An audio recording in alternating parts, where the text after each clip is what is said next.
오늘 그리스도인의 본질 세 번째 시간으로요, 은혜 위에 서라, 이런 제목으로 여러분들과 같이 말씀 나누려고 합니다. 제가 초등학교 졸업할 무렵에 미술학원에 다닌 적이 있습니다. 워낙에 미술에 제가 소질이 없는 터라 어머니에게 제가 미술학원에 좀 보내달라고 말씀드렸어요. 미술학원에 처음 간 날 기억이 납니다. 미술학원 문을 열었는데요, 유치원 다니는 조그만 아이들만 잔뜩 있더라고요. 아무리 제가 눈을 씻고 찾아봐도 저랑 비슷하거나 저보다 나이 많은 사람은 한 사람도 없고 유치원 아이들만 있더라고요. 그러니까 그 당시에 미술학원에는 아주 작은 아이들이 와서 놀이를 하든지 아니면 정말 대학에 가서 미술 전공할 사람이 오든지 그랬던 것 같아요. 여러분, 제가 원해서 가기는 했지만 그 어린아이들하고 미술을 같이 해야 된다는 게 너무 창피했어요. 그렇게 이 미술학원에 대해서 마음의 갈피를 못 잡고 있을 때 학원에 더욱더 가기 싫을 만한 일이 생겼습니다. 미술학원에 가려면 그 기찻길을 건너가야 되는데, 그래서 안전하게 육교를 넘어가야 되거든요. 근데 제가 그게 귀찮아서 그냥 기찻길을 뛰어 지나갔어요. 그런데 그 모습을 유치원 원장님이 창문을 열고 보고 계셨어요. 그래서 그날 저희 집에 전화를 하셨습니다. 제가 집에 돌아가서 어머니에게 얼마나 꾸중을 들었겠습니까? 더더욱 가기가 싫더라고요. 여러분, 그랬던 제가 어느 날부턴가는 미술학원 가는 시간을 막 기다리기 시작합니다. 어머니가 시간 됐다 말씀하지 않으셔도 제가 알아서 미술학원을 가기 시작합니다. 미술학원이 끝났는데도 돌아오지가 않고요, 미술학원에서 더 오랜 시간을 보내기도 했습니다. 그럼 뭐 때문에 제가 그렇게 변했을까요? 선생님 때문에 그래요. 저에게 그 미술을 가르쳐주던 선생님이 제 또래가 없으니까 저 혼자 앉혀놓고 가르쳐주시는데요, 얼마나 친절하셨는지 모릅니다.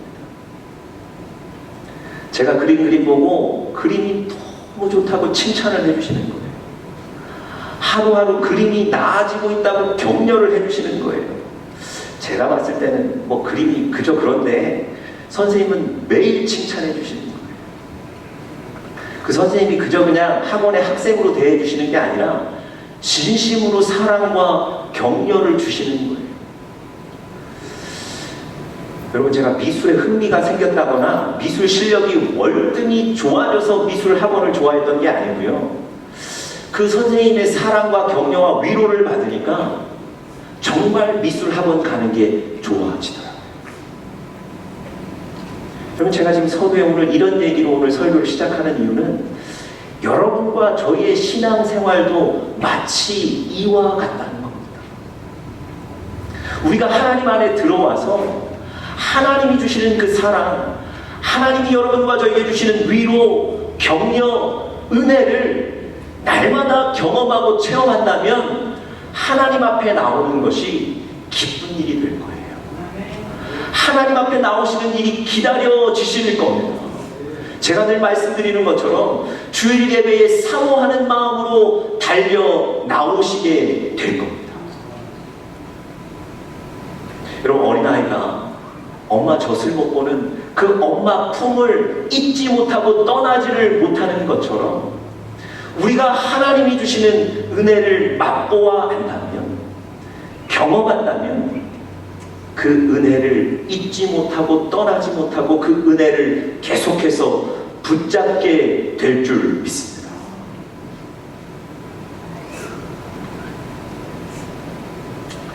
여러분, 항상 여러분 자신들을 점검하시기 바랍니다. 내가 은혜 위에 서 있는가? 내가 하나님 은혜를 붙잡고 있는가? 이런 부분에서 우리 사랑하는 영적인 가족들 자신을 계속 되돌아보고 성찰하시는 은혜가 있기를 간절히 바랍니다.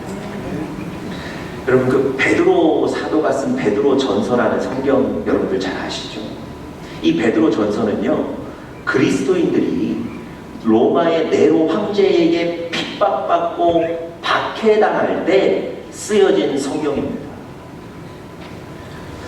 여러분, 로마의 그 네로 황제가 자신이 정치적인 위기를 맞을 때마다 이 그리스도인들을 자신의 어떤 그 정치적인 위기에서 빠져나오는 수단으로 삼았어요.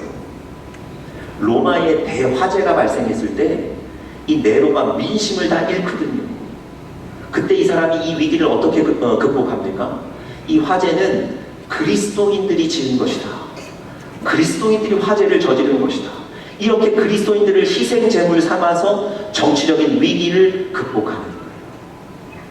심지어 여러분, 그리스도인들을 오락거리로 사용합니다. 여러분들 영화에서 보셨죠?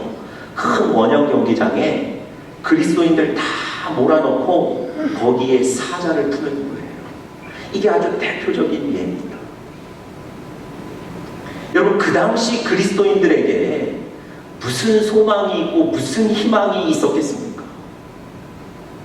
그렇게 핍박당하고 박해당하는 그리스도인들을 그저 신앙을 포기하거나 중단하거나 신앙을 버리는 것 외에는 다른 대안이 없을 것 같은 그 그리스도인들, 여러분, 그런 그들에게 지금 베드로가 성경을 쓰고 있는 거예요.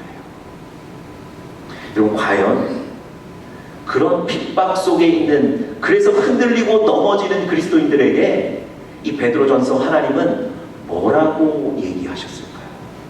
뭐라고 위로하고 격려하셨을까요? 여러분, 베드로전서 5장 12절 말씀해 보시면 이 베드로전서의 전체적인 결론이 바로 이 구절인데요. 뭐라고 하나님께서 그 그리스도인들에게 말씀하셨는지 우리 같이 스크린 보시면서 함께 읽겠습니다. 시작. 너희는, 다시 한번 크게 읽겠습니다. 시작. 너희는 이 은혜에 굳게 서라. 여러분, 베드로가 흔들리고 있는 그리스도인들에게 제시한 분명한 결론이 뭡니까? 너희는 이 은혜에 굳게 서라는 거예요. 물론 그들에게 필요한 위로와 격려해 주셨어요. 그런데 격려와 위로 좀 해주시면서 인내해라, 견뎌라, 어떻게든 버텨라, 이렇게 말씀하시는 게 아니고요. 그 박해당하고 힘들어하는 그리스도인들에게 가장 필요한 권면이 무엇이었습니까? 바로 이거예요. 너희는 이 은혜에 굳게 서라. 여러분, 그리스도인들에게 본질적으로 가장 필요한 것, 그리스도인을 그리스도인 되게 만드는 가장 본질적인 요소가 뭡니까? 바로 은혜 위에 굳게 서는 겁니다. 위로와 격려도 주시지만 본질적으로 필요한 것이 이것이기 때문에 오늘 은혜 위에 서라고 결론을 맺는 거예요. 여러분과 저도 마찬가지입니다. 우리 서로 위로하고 격려하실 수 있지만 우리 그리스도인들에게 본질적인 요소는 바로 이 은혜입니다. 날마다 은혜를 경험하시는 여러분들과 제가 되기를 간절히 축복합니다. 여러분, 그리스도인이 되기 위해서는 은혜가 필요한 거예요. 이 은혜는 여러분과 저를 진정한 그리스도인으로 만들어주는 겁니다. 그리스도인은 은혜로 사는 사람인 줄 믿습니다. 여러분, 삭개오 잘 기억하시죠? 삭개오가 그 예수님 보려고 나무 위에 올라갔을 때 예수님이 누가 얘기해주지 않으셨는데도 그 삭개오의 이름을 아시고 그의 이름을 부르시고 직접 그날 밤 그의 집을 방문하셔서 그와 교제하는 은혜를 주셨어요. 그 이후 그의 우울했던 삶이 완전히 달라지는 역사가 생긴 줄 믿습니다. 여러분, 한나는 어떻습니까? 누구에게도 말할 수 없는 그 깊은 상처를 안고 속으로 울며 살아가는 그녀가 하나님 앞에 나가 기도할 때 하나님이 그의 기도를 들으시고 그를 기억하시는 은혜를 주셨습니다. 그 이후 어떻게 됐습니까? 얼굴에 다시는 근심빛이 없고 나가서 먹고 마시게 되는 은혜를 얻게 된 줄 믿습니다. 여러분, 태어나면서부터 안진뱅이로 태어난 사람이 베드로와 요한이 그에게 가서 예수의 이름으로 일어나 걸으라 기도했을 때 그가 일어나 걷게 됩니다. 여러분, 40년 동안 풀리지 않았던 그 인생의 문제가 예수님 은혜를 얻고 풀리게 된 줄 믿습니다. 여러분, 명확합니다. 우리 그리스도인들에게 본질적으로 필요한 것은 바로 하나님의 은혜입니다. 오늘 그런 의미에서 그리스도인의 본질 세 번째 시간에 은혜에 대해서 같이 말씀 나누려고 합니다. 오늘 우리가 읽은 예레미야 17장 본문에 보시면 두 가지 비교와 함께 이 두 가지 비교가 대조가 되는데요. 오늘 이 말씀이 은혜 위에 서는 혹은 은혜에서 멀어진 우리 자신을 잘 보여주고 있습니다. 오늘 본문에 보시면요, 두 가지 비유가 나옵니다. 하나는 사막에 심기운 나무에 대해서 말씀하시고요, 하나는 물가에 심긴 나무에 대해서 얘기하세요. 여러분, 사막에 심긴 나무, 물가에 심긴 나무, 이것은 은혜 위에 선 사람과 은혜에서 멀리 떠난 사람에 관한 얘기입니다. 제가 먼저 이 본문을 가지고 오늘 한번 좀 설명을 드려보겠습니다. 여러분, 6절 보시면요, 그는 사막의 떨기나무 같아서 이렇게 얘기합니다. 사막에 심기운 나무입니다.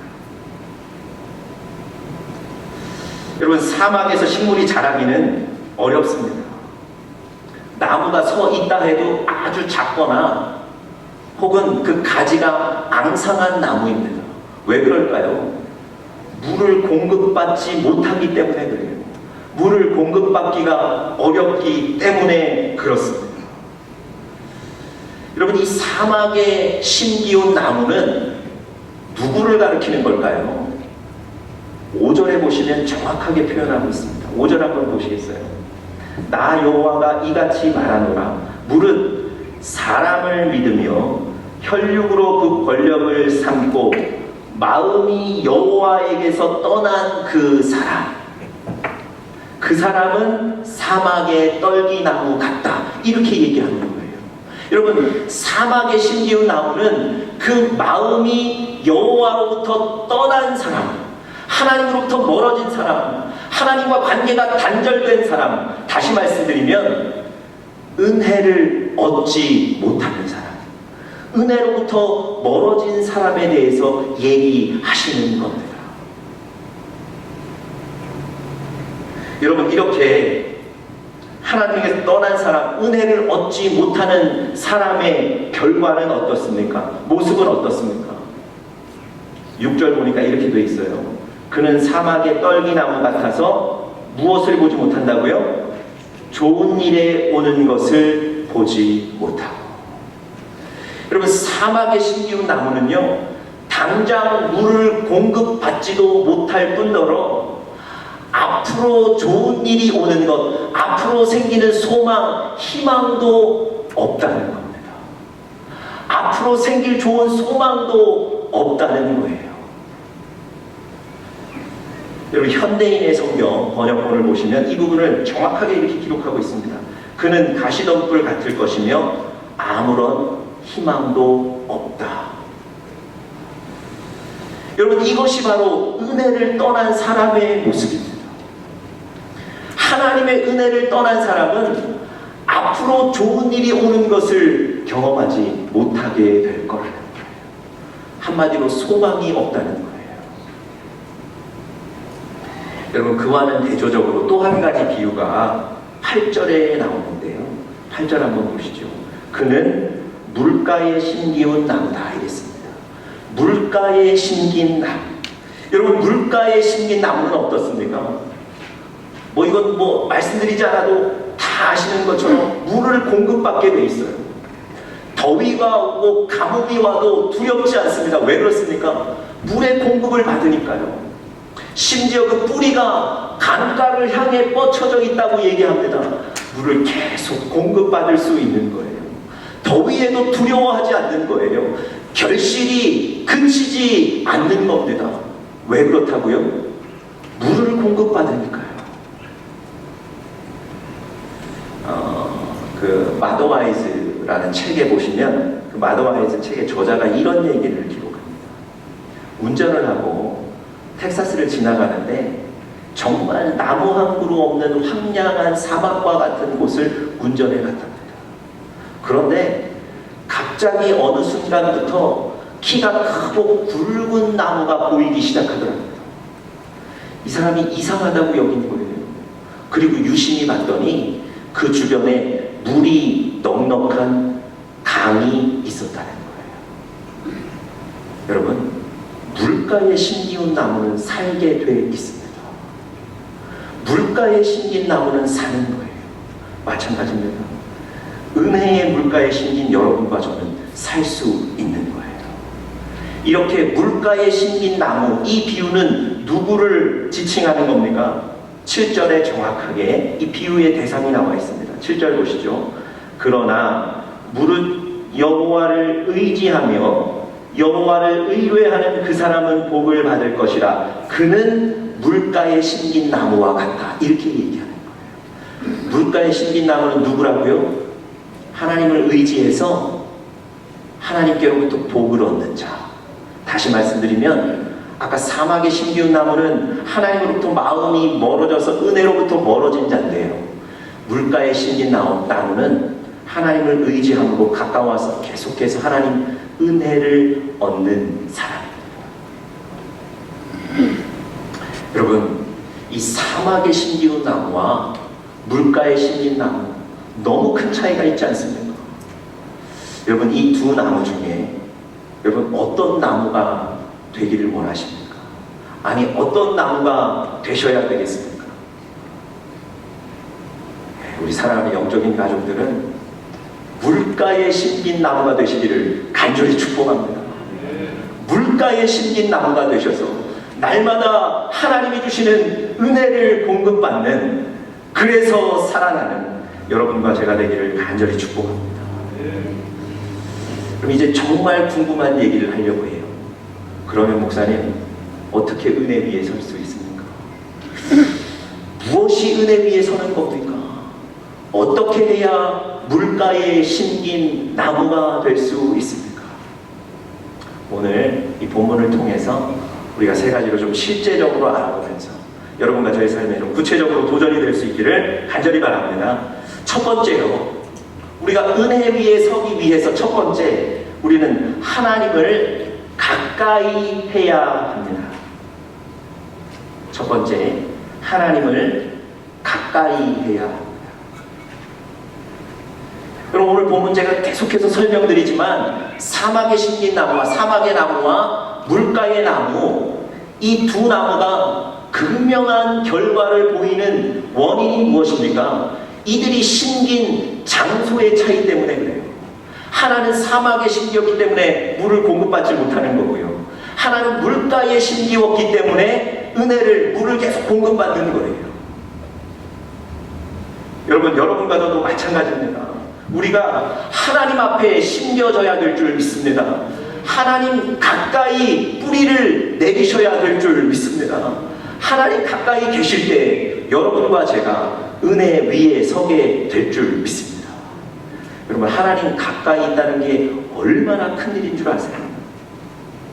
여러분, 시편 3편 28절에 이 사실에 대해서 분명하게 얘기해 주십니다. 우리 같이 한번 스크린 통해서 읽어보죠. 짧은 말씀인데 다 같이 읽겠습니다. 시작.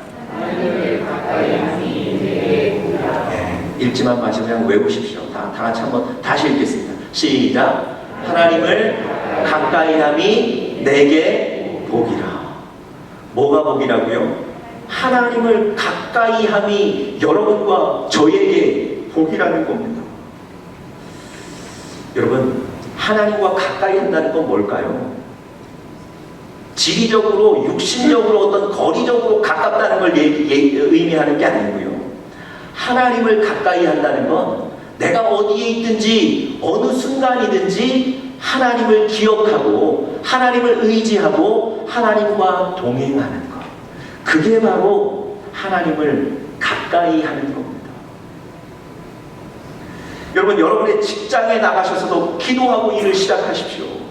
어려운 일을 당하셨을 때 지혜를 달라고 하나님께 부르짖으십시오. 식사할 때 가족들과 함께 기도하십시오. 날마다 성경을 읽으십시오. 성경을 가까이 하십시오. 여러분, 이런 게 하나님과 동행하는 거예요. 하나님 말씀을 가까이 하시라 그랬더니 성경을 베고 주무시는 분들도 계십니다. 근데 여러분, 베고만 주무시지 마시고 펼쳐서 읽으셔야 돼요. 그리고 여러분과 저에게 있는 작은 기도의 제목들도 하나님께 아뢰세요. 여러분, 그 송구영신 예배 드릴 때 물론 뭐 각 교회마다 틀리긴 하겠지만 기도 제목 적으라 그러죠. 그래서 목사님 기도해 주시지 않으십니까? 초등학교 5학년짜리 아이가 그 송구영신 예배 때 기도 제목을 적어왔어요. 하나님, 잃어버린 축구공 찾게 해주세요. 목사님이 그 아이 그 기도 제목을 읽고 기도해 주시고 그 다음날 축구공 하나를 사주셨답니다. 유치원 아이도 기도 제목을 적어 갖고 왔어요. 집에서 기르는 토끼가 죽지 않게 해주세요. 그럼 사실 여러분과 제가 듣기에 이거 그저 어린아이들 푸념과 같은 기도 제목 아닌가. 그런데 여러분, 하나님과 동행한다는 건 이런 거예요. 여러분과 저의 삶의 자리에서 어떤 순간이든지 하나님을 기억하시는 거예요. 그리고 그분에게 아뢰는 겁니다. 하나님을 붙잡으시는 거예요. 여러분, 그렇게 하나님과 동행하는 여러분들 되시길 간절히 바랍니다. 2005년 3월 12일에 애틀란타 한 주택가에서 새벽 2시에 납치 사건이 일어났습니다. 새벽에 가게를 문을 닫고 집으로 돌아오는 한 여인이 있었는데요. 괴한에게 납치가 됐습니다. 이 여인은 27살의 애슐리 스미스라는 여인이고요. 이 사람을 납치한 그 범인은 브라이언 니콜스라는 청년이었습니다. 이 청년은요, 바로 그 전날 애틀란타의 풀턴 그 카운티 법정에서 그 재판을 받던 중에 그 자기를 감시하고 있던 경찰의 총을 뺏어서 그 법정에서 4명을 살해하고 도망 중인 사람이었어요. 그 사람이 새벽 2시에 애슐리 스미스라는 이 여인을 붙잡아서 납치하고 그녀의 집으로 데려가서 감금하는 거예요. 여러분, 손발을 묶고요, 막 욕조에 처박기도 하고요. 그 다음날 아침까지 7시간 동안 그 집에서 함께 있었답니다. 얼마나 두려운 시간이었을까요? 그런데 이 애슐리 스미스라는 이 여자 청년이죠. 이분이 그리스도인이었어요. 그 괴한에게 자기가 그리스도인임을 얘기하고 또 자기 신앙을 얘기합니다. 점점 이 여인의 얘기에 그 괴한이 귀를 기울이게 돼요. 서서히 아침이 밝아왔는데 이 애슐리 스미스가 그 괴한에게 얘기합니다. 내가 매일 아침이면 책을 읽는데 내가 책을 읽어도 되겠냐고 물어봐요. 네. 그리고는 그 괴한이 읽으라고 그러죠. 그 책이 뭐였냐면 목적이 이끄는 삶. 그 세드백 교회 목사님이 쓰신 목적이 이끄는 삶, 그 책을 읽었어요. 그런데 이 괴한이 큰 소리로 좀 읽어달라고 얘기해요. 자기도 좀 듣겠다. 그래서 그 책을 큰 소리로 같이 읽습니다. 그리고 이 애슐리 스미스가 이렇게 얘기해요. 우리가 지금 이렇게 만났지만 이 만남 속에도 분명히 하나님의 계획이 있을 겁니다. 더 이상 여기 있지 말고 자수하십시오. 그리고 아침에 이 여인이 나가서 가족을 만나려고 하는데 그걸 순순히 허락해줘요. 여러분, 이 괴한 납치범의 마음이 완전히 풀린 거죠. 그리고 나서 경찰이 와서 그 납치범을 잡는데 총이 있었음에도 전혀 저항하지 않았습니다. 그 사건은 그렇게 끝났어요. 그럼 그 사건이 이제 알려지기 시작하면서 기자들이 이 여인을 찾아와서 묻습니다. 아니, 그 생명의 위협이 있는 그 두려운 시간에 어떻게 하나님의 말씀을 읽을 생각을 하고 그 말씀을 전해줄 생각을 했습니까? 그랬더니 그 애슐리 스미스라는 분이 이렇게 대답했다고 해요. 그것은 내 삶의 가장 우선순위입니다. 생명의 위협을 느끼면서도 내가 할 수 있는 일이 무엇인가 생각해 봤더니 바로 하나님과 가까이 하는 것이었습니다. 여러분, 하나님과 가까이 한다는 건요, 내 삶의 어떤 시간에 어떤 순간에도 하나님을 기억하고 그분에게 간구하고 그분을 붙잡는 것인 줄 믿습니다. 이 여인이 하나님과 가까이 하겠다고 생각했을 때, 아니 하나님과 가까이 했을 때 하나님이 이 여인에게 은혜를 베푸신 줄 믿습니다. 여러분, 하나님과 가까이 하는 우리 사랑하는 영적인 가족들 되시기를 간절히 바랍니다. 두 번째로요, 은혜 위에 선다는 것. 두 번째는 은혜에 관심을 가지는 것입니다. 다시 한번요, 은혜에 관심을 가지는 것입니다.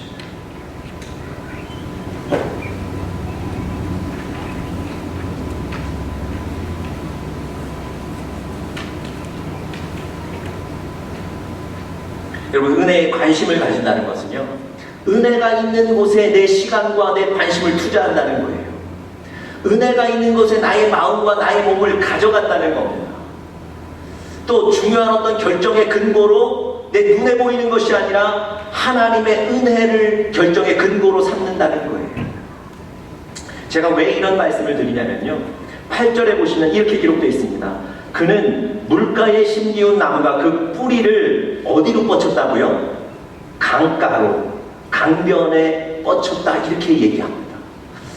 여러분, 이 나무의 뿌리가 물을 향해 뻗쳐져 있는 거예요.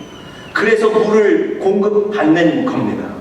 마찬가지로 우리의 삶 속에서도 하나님의 은혜가 있는 곳으로 우리의 영적인 뿌리가 내려져 있을 때 하나님의 은혜를 늘 공급받게 될 줄 믿습니다. 여러분, 우리 삶에 하나님의 말씀이 무엇인지, 하나님이 어떻게 인도하시는지, 그 하나님의 말씀을 듣기 위해서 우리가 그 하나님의 말씀으로 우리의 뿌리를 내리는 것, 이게 바로 은혜에 관심을 가는 겁니다. 여러분, 중요한 문제 앞에서 은혜를 결정의 근거로 삼으셔야 돼요. 여러분들 그 창세기에 나오는 말씀 잘 아시는데요, 아브라함이 애굽 땅을 나올 때에 조카 롯을 데리고 나와서 함께 삽니다.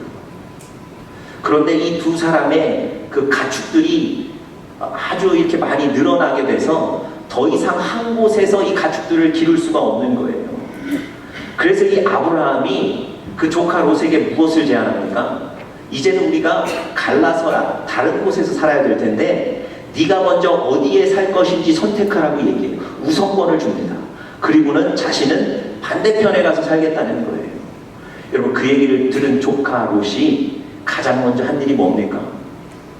높은 곳에 올라가서 보는 거예요. 어디가 좋은지. 눈으로 봤더니 동편에 요단들이 있는데요, 그곳에는 물이 넉넉합니다. 푸르러요. 가축을 먹이기에 아주 좋은 곳입니다. 롯이 돌아와서 나는 동편 요단들을 선택하겠다 얘기해요. 그리고 자연스럽게 아브라함은 반대편으로 갔겠죠. 여러분, 이 롯이 요단 들판을 선택하고 소돔으로 이사간 이후에 하나님이 성경에서 그 다음 구절에 그 평가를 남기세요. 좋다 나쁘다의 평가가 아니고요, 어떻게 평가를 남겼는지 한번 보시죠. 롯이 소돔을 선택하여 간 직후에 바로 하나님이 이 말씀을 하셨어요. 우리 같이 한번 읽겠습니다. 시작. 소돔 사람은 악하여 여호와 앞에 큰 죄인이었더라. 여러분, 하나님 무슨 평가를 말씀하시려고 하는 걸까요? 잘했다 못했다 말씀하시는 게 아니고요, 소돔 땅은 여호와 앞에 큰 죄인이었다 말씀하시는 거. 무슨 얘기겠습니까? 롯은요, 그저 눈에 보기 좋은 곳 선택한 거예요.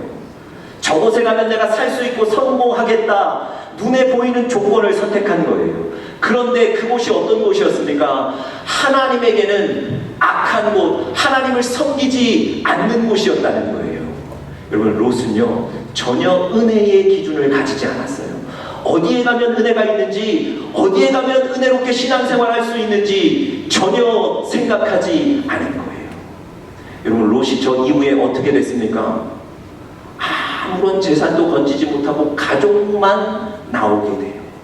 그나마 부인은 소금 기둥이 됐다고 성경은 기록하지 않습니까? 여러분, 어디에 은혜가 있는지, 무엇이 은혜인지를 관심을 갖고 보셔야 돼요. 그리고 그것을 잡고 선택하셔야 됩니다. 제가 청년들에게 이런 얘기까지 합니다. 잡을 때 연봉 많이 주는 것보다 은혜로운 곳을 선택하라고 얘기해요. 여러분, 나오미의 얘기도 비슷한 얘기입니다. 나오미가 베들레헴에 살았는데 그 베들레헴에 흉년이 들었어요. 두 아들 키우기가 쉽지가 않았어요. 그래서 어떤 결정을 내립니까? 모압으로 이민 가는 결정을 내려요. 남편과 두 아들 데리고 이 두 아들 잘 키워보겠다고 모압으로 이민을 갔다니까요. 근데 여러분, 성경에 어떻게 기록되어 있죠? 그 모압에서 남편과 두 아들을 다 잃게 되고요. 어려운 가운데 다시 베들레헴으로 돌아와요. 여러분, 모압은 어떤 땅인 줄 아세요? 양식은 넉넉했는지 모르겠지만 하나님을 섬기지 않는 땅이었어요. 곡식이 좀 부족했는지는 모르겠지만 베들레헴은 어떤 땅이었습니까? 하나님을 섬기는 땅. 베들레헴의 뜻이 뭐예요? 빵집, 떡집이라는 뜻이에요. 하나님이 먹이시는 곳, 그곳이 바로 베들레헴인 줄 믿습니다. 여러분, 은혜를 기준으로 삼으셔야 돼요. 그 은혜를 붙잡으시는 여러분들 되시기를 간절히 바랍니다. 눈으로 보이는 것, 그래서 나에게 유리한 것을 잡으시기보다 하나님의 은혜가 있는 것, 하나님의 은혜를 붙잡는 여러분들 되시기를 간절히 축복합니다. 자, 마지막 세 번째로요, 은혜 위에 서는 사람, 어떻게 은혜 위에 설 수 있는가? 마지막 세 번째로 하나님을 의지해야 합니다. 어떻게 해야 한다고요? 하나님을 의지해야 합니다. 여러분, 제가 설교하면서 좋은 얘기들 막 갖다 붙이는 게 아니에요. 성경에 그대로 쓰여있는 얘기를 제가 해드리는 겁니다. 여러분, 물가에 심기운 나무가 아까 어떤 사람을 비유한다고요? 7절 보세요. 다 같이 7절 다시 한번 읽겠습니다. 시작. 그러나 무릇 여호와를 의지하며 여호와를 의뢰하는 그 사람은 복을 받을 것이다. 여러분, 그 사람은 물가에 심긴 나무와 같다는 거예요. 다시 말씀드리면 물가에 심긴 나무, 은혜 위에 서기 위해서는 어떻게 하셔야 된다고요? 하나님을 의지하셔야 될 줄 믿습니다.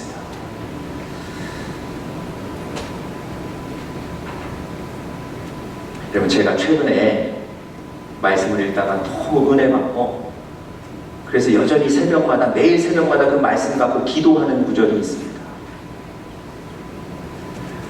에돔이라는 나라와 모압이라는 나라가 연합군을 구성해서 남유다를 공격하기 시작합니다. 이 남유다의 그 당시 왕이 여호사밧이었는데요. 얼마나 놀랬겠습니까? 갑자기 대군들이 자신을 향해서 쳐들어오는데 깜짝 놀래고 당황하는 거예요. 그런데 이 여호사밧 왕이 자기뿐만 아니라 온 백성 불러놓고 기도하기를 시작하는데 이렇게 기도합니다. 우리 이 구절은 다 좀 찾아보겠습니다. 역대하, 구약성경 역대하 20장 12절 말씀입니다. 구약성경 역대하 20장 12절 말씀, 그곳을 좀 펴시고 같이 읽어보겠습니다. 그리고 꼭 이 구절도 기억하시길 바랍니다. 역대하, 구약성경 역대하 20장 12절 말씀,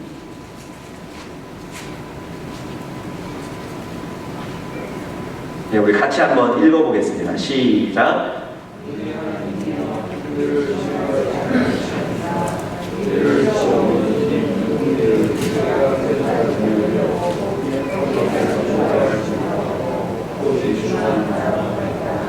네, 여호사밧이 무릎 꿇고 이렇게 기도하는 거예요. 이 큰 무리를 우리가 대적할 능력도 없고 어떻게 해야 될지도 모르겠고, 그래서 우리는 오직 주만 바라봅니다. 여러분, 자기 자신을 의지하는 게 아니라 주님만 의지하는 거예요. 여러분, 하나님이 이 여호사밧의 기도를 들으시고 어떻게 하셨을까요? 미리미리 군사적인 대비를 안 했다고 책망하셨을까요? 너는 왜 그렇게 나약하냐고 나무라셨을까요? 아니요. 하나님은 이렇게 대답하셨어요. 전쟁은 나에게 속한 것이니 너는 두려워하지 말라. 무슨 얘기입니까? 내가 싸워 이기겠다는 거예요.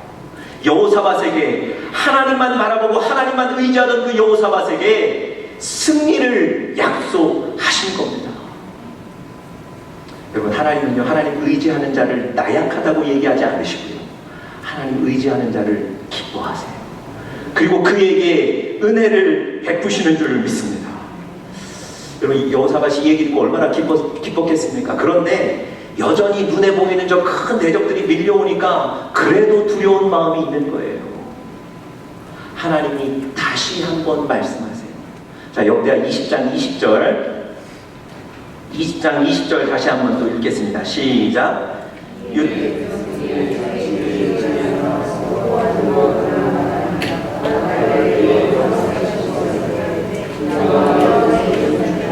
내 말을 들을지어다. 너희는 너희 하나님 여호와를 신뢰하라. 그리하면 견고히 서리라. 그 선지자를 신뢰하라. 그리하면 형통하리라.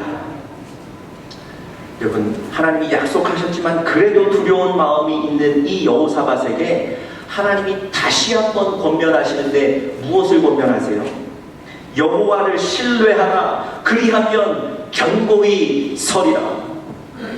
여러분, 두려운 마음이 또 다가오는 그 여호사밧에게 다른 권면하시는 게 아니고요, 나를 의지하고 의뢰하면 견고히 서게 될 것이다. 나를 의지하라고, 하나님을 의지하라고 강력하게 다시 한번 권면하시는 거예요.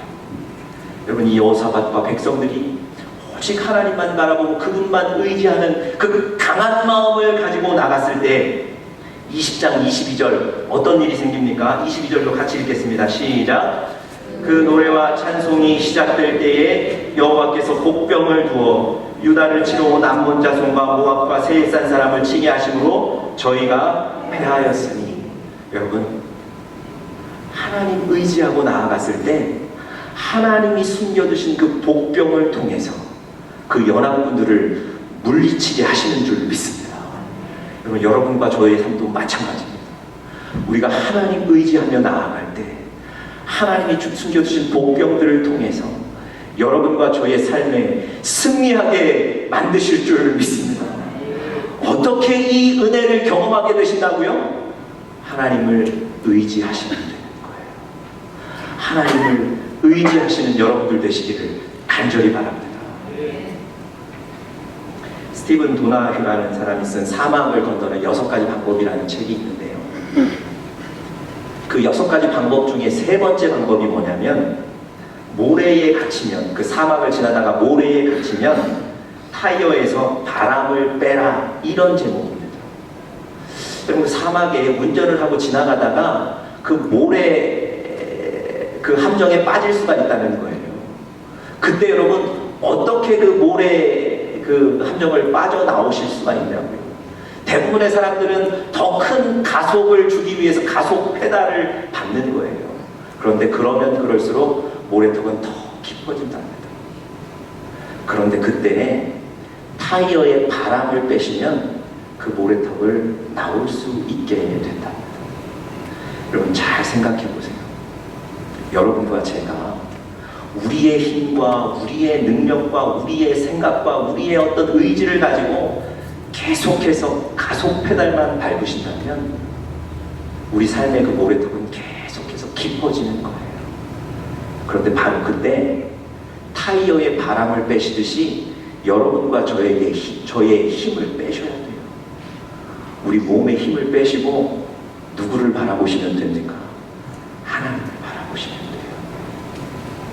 여러분, 타이어에서 바람을 빼서 빠져나오듯이 여러분과 제가 우리의 능력에 힘을 빼고 하나님을 의지하는 우리 사랑하는 영적인 가족들 되시길 간절히 축복합니다.